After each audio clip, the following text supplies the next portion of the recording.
सुपूजित सद्गुणवर्षिणि शान्तियुते जय जय हे मधुसूदन कामिनि आदिलक्ष्मि जय पालय माम्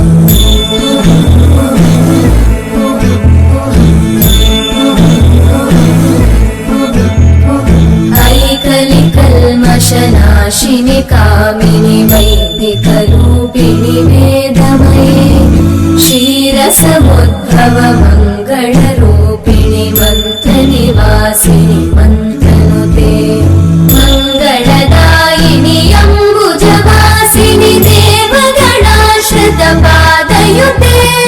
जय जय हे मधुसूदन कामिनि धान्यलक्ष्मि जय पालय माम्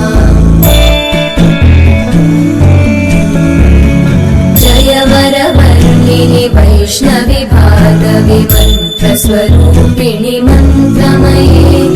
सुरगणपूजित शीघ्रफलप्रद ज्ञानविकासिनि शास्त्रनिते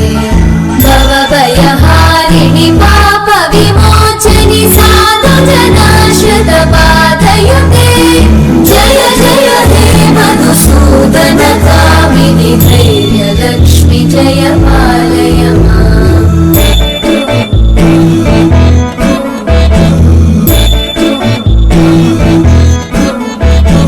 जय जय दुर्गतिनाशिनि कामिनि सर्वफलप्रद शास्त्रमये रतगज तुरगपदादि समानुत परिजन